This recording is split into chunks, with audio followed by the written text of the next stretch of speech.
Hello. Welcome. Good afternoon. How are you doing, my dear? We've got Umananda, Dr. Nazrana, Shantana. You need to put on your video. And one more person, Dr. Barua, has to join us. Okay, so we're waiting on Dr. Barua. That's it. Everyone else is here. Yes. Hi. Wonderful. Hi, good to see you again. Thank you. Namaskar. Lovely to see everyone. Lovely to see you all. So wonderful. So I'm going to take a moment here, ladies and gentlemen. We have a fascinating afternoon laid out for you just ahead. We are meeting some empowered women of Assam. We're also in celebration of Assam itself, a state blessed with the bounty of natural resources, beautiful women, as you can see, and men. And I'm going to hand you in the very trusted, beautiful, safe, graceful presence and hands of my dearest soul sister, Priya Vishwanathan. Priya is currently the general manager of Ama Stays and Trails, IHCL's branded homestays and trails, but she represents a whole lifetime, over almost 3 decades in the hospitality industry. I know she doesn't look it, but she's put in the years, miraculously so. And Priya has generously offered to moderate this beautiful session. We are so excited to meet all the speakers. So Priya, would you take us through this session, please? Thank you, Mansi, for joining us. So I'll start. We can start, yes. Yes, we can start. Actually, just wanted the whole audience to know why we are having this plenary. So Yes. I look after employability in the All Ladies League, and Shantana was my chapter chair in Assam, which she's moved on now to a larger role. But we wanted to bring out the story of Assam, and not that nobody knows the existence about Assam, but there is so much work that the ladies and the gents are doing out there. And we wanted to bring out that story of how they have brought about empowerment and amazing work done. The panelists was very hand chosen. Shantana worked pretty hard in helping me to convince each one of them to come on board, because the ladies and the gentlemen are not the kind who want to come on this platform and talk about themselves. But we wanted to share with this August audience, which we know is across the globe, to hear about what each one has done out here. Assam's one of the most beautiful states in India. I've never visited it, but I have enough in terms of what I've been watching and seeing. And it's like Nazrana was telling me the other day. She says, Priya, you're taking up this topic of women empowerment, but the women in Assam are the safest in this country. And we're very empowered. The way a woman is in comparison to the other states of India, it's very different. It's culturally different. So I'd like to hear those stories from each one of them, because sometimes maybe because of the distance living in Bangalore, I don't know what's going on there. um, I'd like to start with introducing our panelists. We have Dr. Nazrana Ahmed. She is the first in the history of the tea industry of Assam to become the first woman planter to be elected as the chairperson of the Assam Tea Planters Association. So welcome, Dr. Incredible. Nazrana. And thank you so much for taking this with us. Uh, I will wait for Sriparna to join in, so I will introduce her then. We have Dr. Shantana Saikia. She's an associate professor and head of the Department of English at Bahona College, Jorhat, Assam. She's also a writer, translator, ethnographic researcher, and trainer with the capacity building program of Women's Studies.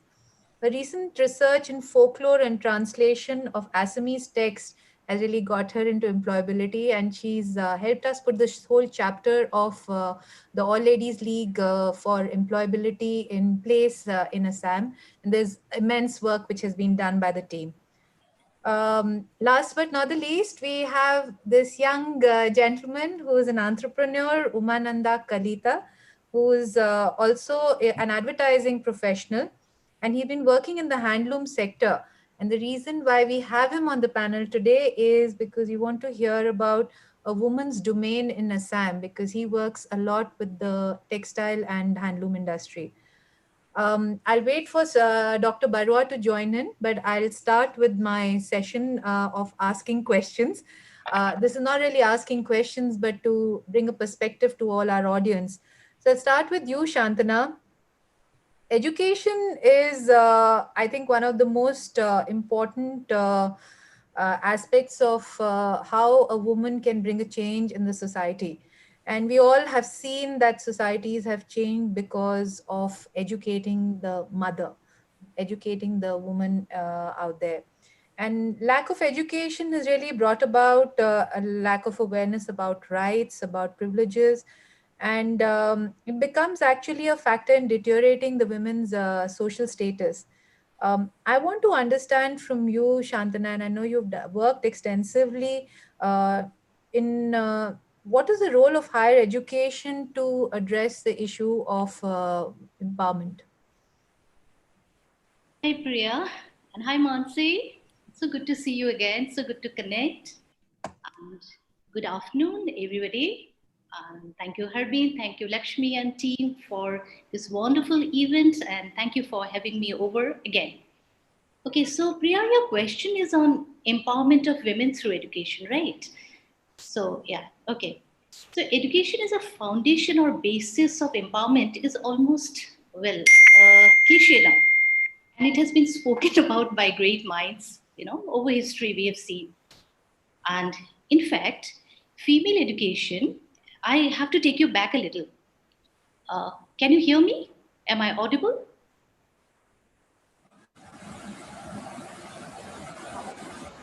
So I'm going to take you back a little because female education, you see.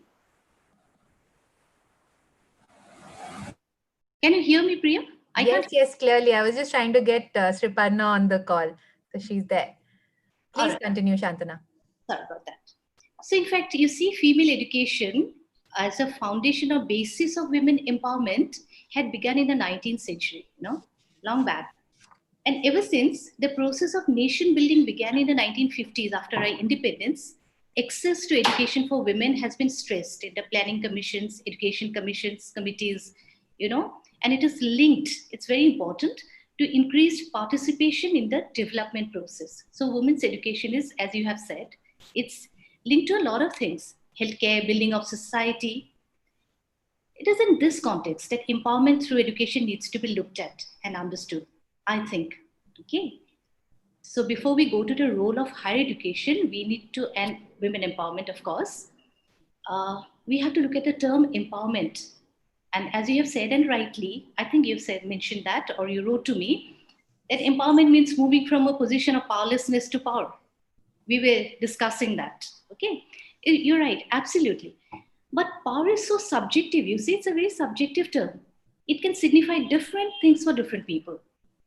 And this subjectivity arises because we cannot identify women as one homogeneous collective. All right? Not just one emotional level, yes, biological, yes. But then again, we are divided into hierarchies and shaped by different social, economic, political, and cultural realities. Therefore, empowerment of women must also be analyzed through the lenses of these socio-economic and cultural variables, not just education. When we are talking about empowerment. Like, to give you an example, see, is being successful in one's career an indicator of empowerment? Okay, or does earning indicate empowerment? Unfortunately not, because we conduct a lot of surveys and studies and we see that many women who earn do not have the freedom to spend. So that is one thing we need to look upon. Okay, and then do we know how to ask for our rights, or do we even know our rights? So when we have the awareness and the courage to position ourselves within a certain social, economic, and political space and have a stake in the decision-making process, whatever level, home, your workplace, anyway, only then we can truly say to be like we are empowered. We can say that we are empowered, So And this awareness naturally comes with education. So I feel, and higher education, being in higher education, we do have a slight advantage in the sense that it gives us access to positions of decision making. Sure. And it opens up avenues of self-assertions if we can utilize it properly. Okay. And now you see, luckily, girls enrolled in higher education, the number is increasing. We stand at almost 43% now. Still less. I'm talking about India, of course. Great. About women in higher education, we lag behind, This AISHE, that is All India Survey for Higher Education, its portal registers about 900 universities, but we have about 33 women vice chancellors. So we just cannot say that only being highly educated or moving into higher education gives us empowerment. There's a lot more to the story. And now the good news has come that Professor Mins has been appointed as a vice chancellor of Murmu University and in Jharkhand. And then Great. again, Shantana, I think that's a great perspective to what women can do with education. And I think you've been working pretty extensively on the field. Time permitting, I'd like to come back to you. I'd like to now move to Dr. Nazrana and ask her in a male bastion space of tea planters what you've achieved. I want you to really share with us the economic impact of the tea industry in Assam and the women's participation in this industry, because we've been speaking about it, but let's share it with the rest of the audience too. Greetings of the day, greetings from Assam, Dibrugarh, Assam. Priya and Shantana, thank you for having me. Thank you for the invitation to the plenary session. And yes, in Assam, where I am based, and not far from where I am sitting today, the first tea plantation commenced, commercial tea plantation in 1837 in a place called Chabua. And the name comes, Cha plus Bua means to plant. And 1837, the first commercial tea plantation. So we have crossed more than 180 years. This industry almost going to be 200 years. And tea plant, there is a common conception that maybe the tea plant came from China. Yes, there is a botanical strain, Camellia sinensis, but we have our own wild tea plant, Camellia assamica, Camellia Assam. And the wild tea plant was discovered in 1823. Why I say discovered, it's not like the discovery of the New World, but why I say discovered is because it was Robert Bruce who was shown this tea plant by a Singpho tribesman. Singpho tribesmen are the indigenous tribes in the upper Assam tracts. And he was shown, and he took it to the botanical gardens in Kolkata, Calcutta then, Kolkata today. And there they were identified as an indigenous strain of the tea plant Camellia. And so they were called Camellia assamica. Now, that was in 1823, and from 1823, the first commercial plantation in 1837. And today, Assam has the largest contiguous tea growing area in the world. Largest contiguous tea growing area in the world. It is the third largest industry in Assam after tea and coal, but I'm happy to say that we are a carbon neutral industry. And we are the industry of the future, though we are almost 200 years old, we are the industry of the future. And that is something that I really enjoyed hearing today in the opening session when Her Excellency Violeta, European Commissioner of Transport, and she talked about ego to eco. And I was thinking, and here we are in a very diverse, very sustainable industry. And who is the mainstay of this industry? Women. Women form 70% of the workforce. And is it good? Yes. And why I say yes? Of course, there are many ethno-social, cultural issues, but women enjoy pay parity, benefits parity, emoluments parity with men. There is no discrimination on the basis of gender. In a lot of other industries, for instance, if we talk about sugarcane industry or a cotton industry, where women are only employed if they undergo hysterectomy, so that you do not have to give maternity benefit. Unheard of in this more than 180-year-old industry. Women have a equal parity gender parity. There's no gender discrimination in this industry, and it has never been. In the last more than 180 years, it has never been. And they are the main workforce. And this industry is the largest employer of women, the largest organized employer of women. Of course, you can talk about the construction business, but they do not have any bargaining power. There is no pay parity. There is no equilibrium of a work-life balance. And there are a whole host of other issues. And why this industry is there where we speak about gender parity? Because this is an industry that not only talks about gender parity, but it follows the credo that was there given by Sir Philip Chetud. And this credo is enshrined in the Indian Military Academy in Dehradun. And Sir Philip Chetud said that the honor, safety, welfare of my country, first, foremost, always. The honor, safety, and the welfare of the men and women who work with me come next. My own comfort, safety come last, always and every time. And this is an industry that lives by it. This is a dictum we follow. And now I'm talking about the largest workforce. So the question, of course, comes, what about in executive and managerial positions? So where are we there? Tea Board of India, that's the regulatory authority for the tea industry, has a lady controller of licensing. A PJ Group have appointed a lady manager in one of their estates, Ms. Manju Borua. We also have two secretaries of two associations, Dolly Prabha Kolita Sharma and Manisha Sharma of Bharatiya Cha Parishad and Northeastern Tea Association. And of course, I am there as the first chairperson of the Assam Tea Planters Association, that's the oldest tea association based out of Assam. And there is an incoming chairman for Indian Tea Association, Ms. Nayantara Pal Chaudhary. She is an incoming chairperson. At the moment, she is an additional chairperson. So I think in managerial and executive positions, the trickle of women have started. I am sure it will be there, and that trickle will somehow get into a flow, and there will be an equilibrium. But one of the things that always come to my mind is that we should not seek exemptions on the basis of gender, because today we have come far away from emancipation, empowerment. This is the UN theme for this year, is generation equality. We are talking about equilibrium. The theme is generation equality. We are generation equality. Of course, I have my gray hair and I am like across there, but the young ladies out there, they are generation equality. So they have moved on from emancipation from our grandmother's time to empowerment in our time, and now it's generation equality. So we should think more in terms of our abilities, our capabilities.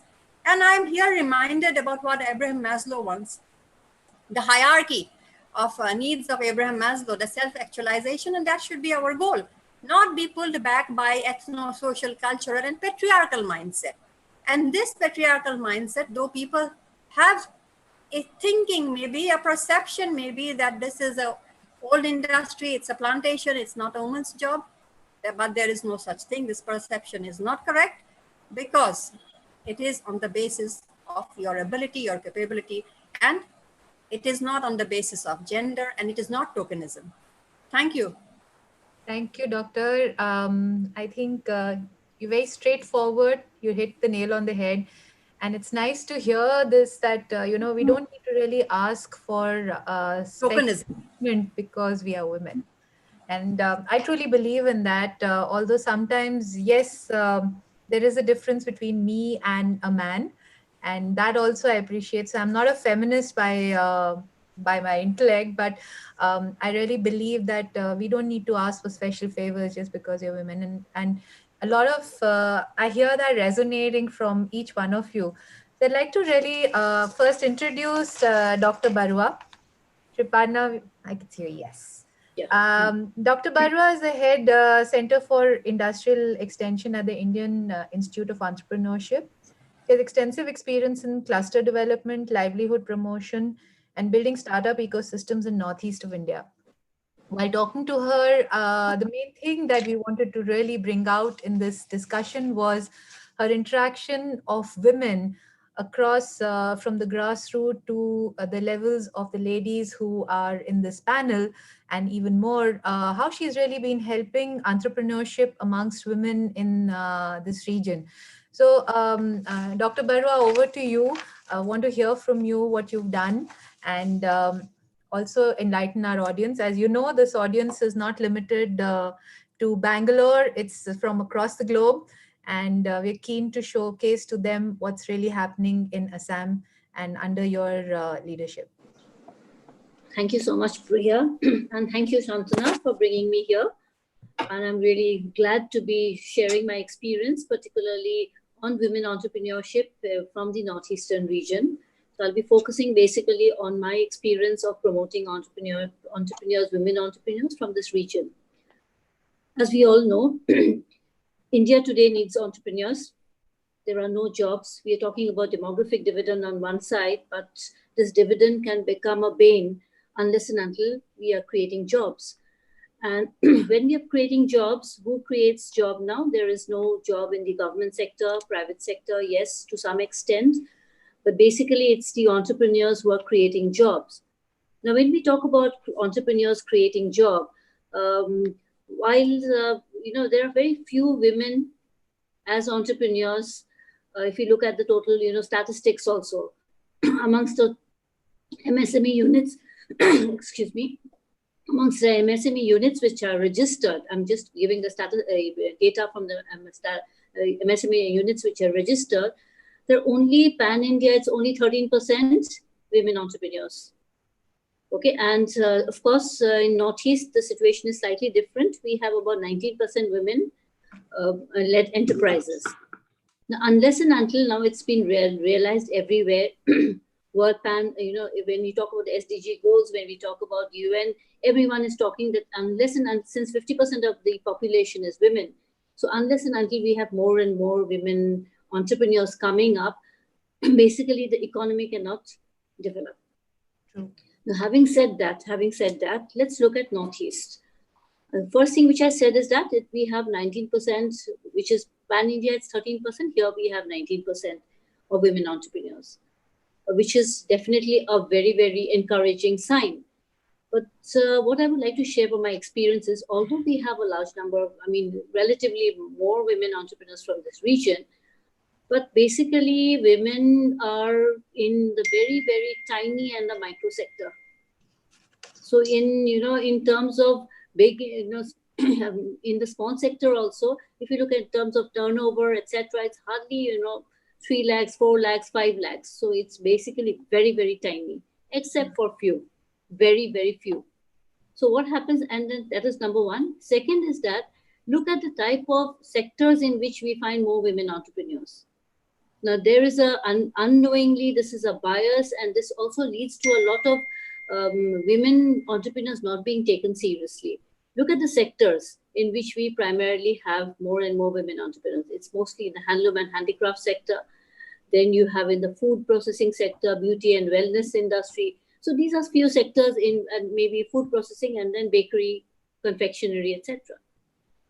This is pan-India. I'm particularly talking about Northeast. So what is the implication of this? There are a number of sectors in which women really have not made an impact, much of an impact. And and then when we find more women in the craft and the handloom sector, the second thing which comes up, they just remain at a particular level. Very few women have been able to scale up. Because when we look at handloom and handicraft, these are basically skill-based sectors. And skill-based sectors, the domain is basically at the rural areas. So unless and until there's a connect between at the grassroots what is happening and the entrepreneurs which are there, actually entrepreneurship really doesn't take off. So there is a need, what I would like to flag is that there is a need for more women to look at non-conventional sectors also. This is sadly not the reality. So we have very few women getting into other sectors.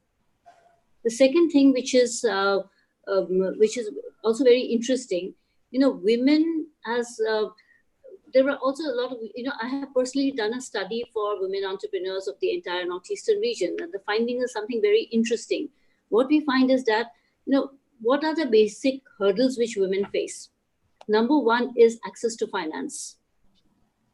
We look at the government sector, there are about 65 schemes specifically only for women. But how many women entrepreneurs, aspiring entrepreneurs have been able to have access to those schemes? Per se, they'll say that there is no need for collateral security. But as we are all aware, most of the financial institutions, etc., they would be asking for some sort of a security. Now, what happens with the women? Till the time she's not married, no property is in her name. Once she's married, again, the property is mostly in the name of the husband. So since she doesn't have anything to give as a collateral, she doesn't get access to finance. So if you look at the percentage of women accessing finance, it is very, very less. Now, these are some of the issues which needs to be really taken seriously. The schemes really need to be implemented in the right earnest. While the schemes are there, there's a problem in access. But the other thing is that there's another thing which we have found through our study is that few women who have taken a loan, the repayment of women is very, very good. Because as women who have come up and started their enterprises, they have been doing extremely well because in terms of repayment, because as an entrepreneur, the qualities which are required to be successful as an entrepreneur are more or less qualities which a woman naturally has. In terms of multitasking, in terms of ability, her soft skills, her leadership skills, these are certain things which are there always in a woman. And women in women are not cheats. Yes, yeah, which is always there. So, that is something we need to look into and seriously look at more, encouraging these things, having more access to. Am I over with my time, Priya? Am I over with my time? 2 minutes. Okay.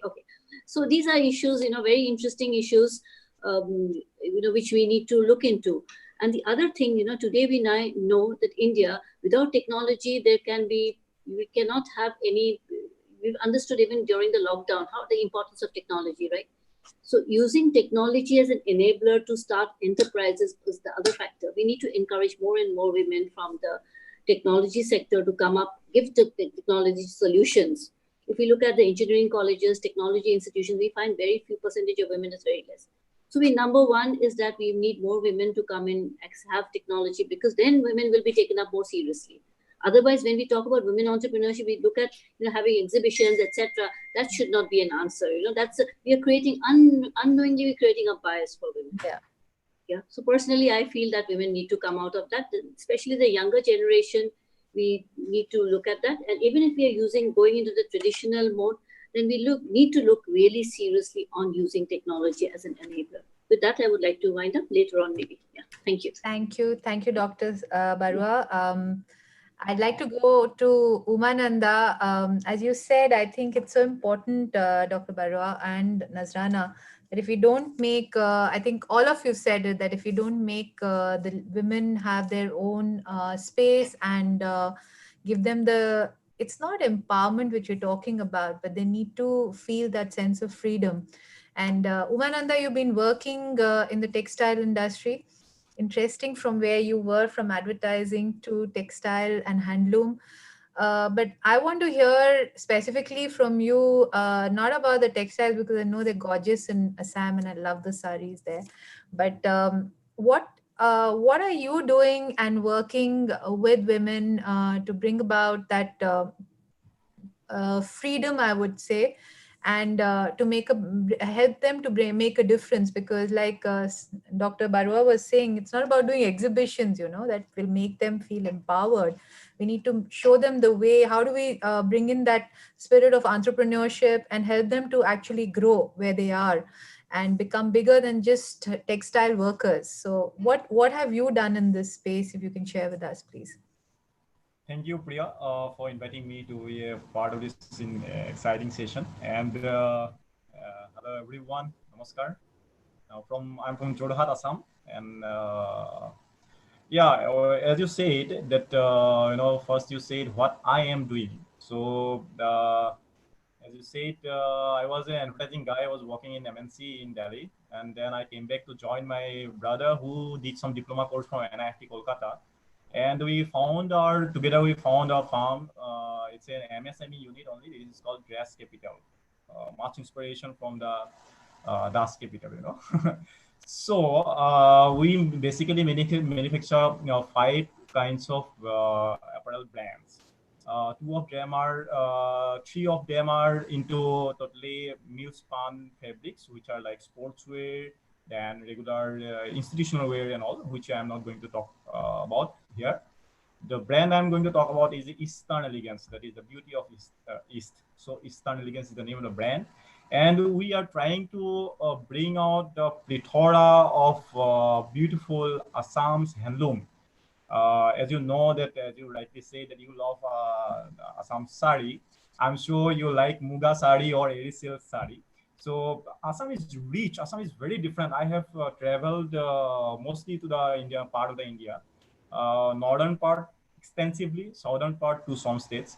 Southern part side, they have some textile knowledge, textile culture, but northern side there is no textile, say handloom as such. They don't have the concept of handloom. We are so empowered. We are so, I would like to say, we are so blessed that we have lot of varieties, and the more you go deeper into this field, the more intrigued you are, because we have, so first I must start from the tribes of Assam. We have Bodo tribe, we have Karbi, Dimasa, Sutia, then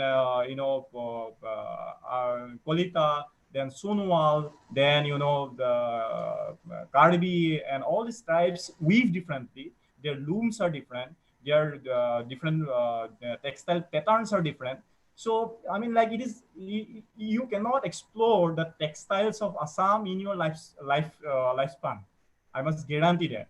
So it is just my 10 years, so I must say that I am very much into this field, and I'm just intrigued to see that what women, our foremothers, our past generation of women, what they could have done, what they did, man. My God.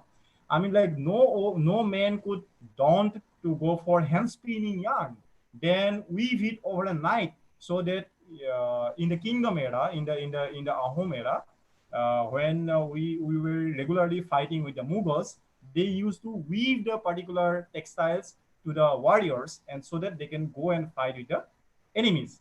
So that overnight, mind it, overnight a piece of textile, a piece of garment is finished. That is kind of wizardry we had. But after the British came, and then the colonial era, or I must say that that English education system, we kind of lost our traditional skill, our heritage properties, or our strength. It is not just about weaving. It is also about bamboo. It is also about bell metal. Why we kind of sidelined, why we came back, why we kind of drifted from what we had. Maybe because the British wanted the service people, kind of they wanted doctors, they wanted teachers, they wanted clerks, they wanted nobbies, they wanted sirastadars, and different kind of professions. Now, handloom, which was earlier, before the British, which was earlier getting exported to different things, and it was a completely woman-centric. It was completely, it was playing a pivotal role in the economic development, socio-cultural life of Assam. It is still playing. Suddenly, it became the profession, the job of the weaker section of the society, or the marginalized section of the society. Why? Because the learned or the educated people, they believe that weaving is not their kind of, weaving or textile entrepreneurship is not their, not something that they should aspire for. So I believe that drifting changed us. Otherwise, we could have dominated the world in the with our textiles. You said how we are impacting our women women in the grassroots level. I must say that we are working basically with the Missing tribe in the Majuli district. We are working in the remote part of Jorhat, mainly Kakozan, and some other areas where people easily don't come to the town and go for other professions, because, as I have mentioned, it is still not the chosen profession. There is money, there is respect, there is demand for work, there is continuous demand for work, but still we cannot find skilled professional weavers and skilled professional spinner, skilled professional natural dyers, skilled professional garment manufacturers, all these things. So we are trying our levels best to give, if suppose somebody is giving 200 rupees to weave a gamucha, we are giving 300 rupees. We are giving a little bit of extra so that we can protect, proliferate, and promote this handloom thing. And good thing is that there is a enthusiasm about our handloom in the Europe and across India, particularly AD. AD is a hit thing now. Yes. It is a I must say that it is one of the sexiest fabric that I have come over in my life. Yeah, because you can do because in the last 10 years, what revolutionary has happened is that earlier only hand spun yarn was available. Now mill spun yarn is there. So with the mill spun, you can go for sari, you can go for gents garments, you can go for perennial clothing, you can So, go for Umananda, you have a very little time left, and I want you to specifically tell me what's being done with the women weavers, yeah. and how are you making a difference in their lives? We Yeah, have 2 minutes before Mansi comes in. yeah, sure. We are working around 70 to 80 weavers directly, and we are continuously trying to impart skill upgradation. That is the first part, because even in handloom now you have to go for jacquard weaving, which is slightly modified than the traditional skein. This is a challenge. A lot of women are not adopted to have not adopted to this new loom. So we are working on that. So training is one part. We are imparting training so that they can multiply their production, so that weaving becomes easier for them. Then we are also working with their livelihood, because as I say, this is not a profession for them. They weave in their home with their families to take care of, with their social obligations and all these things.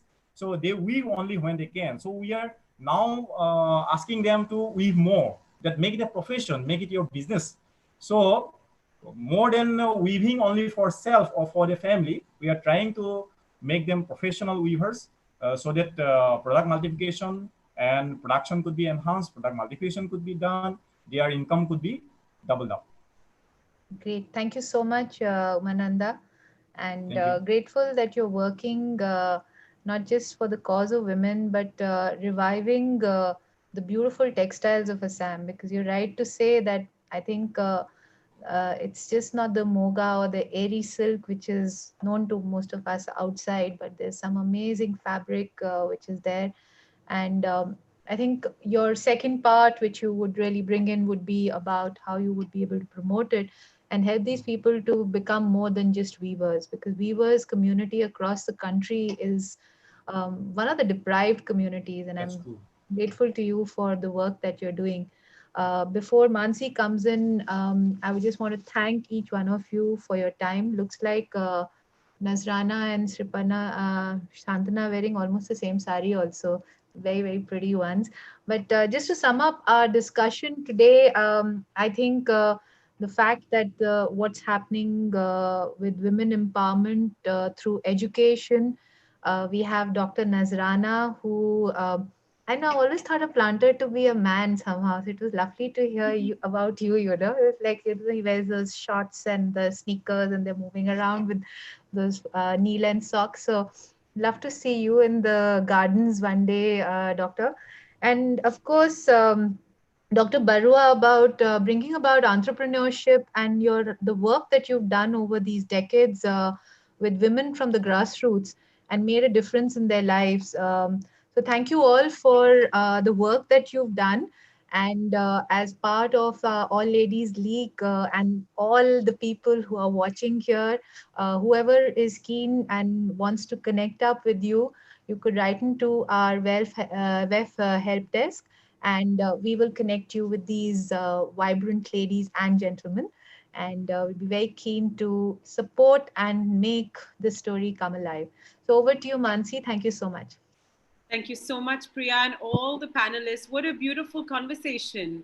Really, and thank you, Priya. I want to also thank you for moderating it, with your quintessential way of sending out so much love and generosity for all, really creating this ambience of inclusiveness that we celebrate at the All Ladies League as well. So I want to thank each one of the speakers for bringing their essence, their flavor to the conversation, and really turning on the spotlight on the beautiful state of Assam. We could have really continued this discussion for an hour longer, but all good things do come to an end. But in closing, we'd like to just close with a small celebration of each one of you, as well as your work that you represent from Assam, and for empowerment of women, and sort of really celebrating everything that needs to be celebrated and brought about and shared. So we'd like to present to you, the speakers of our session today, an award on behalf of the All Ladies League at the Digital Economic Forum, Women Economic Forum. We present to you the award titled as Exceptional Women and Leaders of Excellence.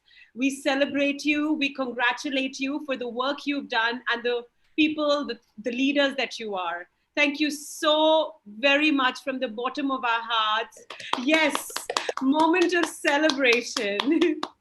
We'd have had far more applause for each one of you, but I guess Mansi and I are trying to make up for the audience. We'll make up. I mean, the audience is there, in large numbers, but it's this is how digital enablement is, that we, our visualization capacities have to be turned on at the maximum. So, here's to celebrating each one of you and your body of work that you represent. And thank you so much. And thank you, Priya, for moderating the session so very beautifully. Could not have asked for, more beautiful Sutradhara to the spirit of Assam. Thanks, Mansi. And just to all our speakers, we would be sending you virtual certificates of your awards. And if you would like a hard copy, then you need to just give me a shout. You all have my number. We'll work that out. Thank you so much. And thank you, Mansi. Thank you for having us. Always bring in. Thank you. Thank you. Thank you. Have a great day. Thank you all. Thank you. Take care. Have a beautiful day. Thank you. Thank you.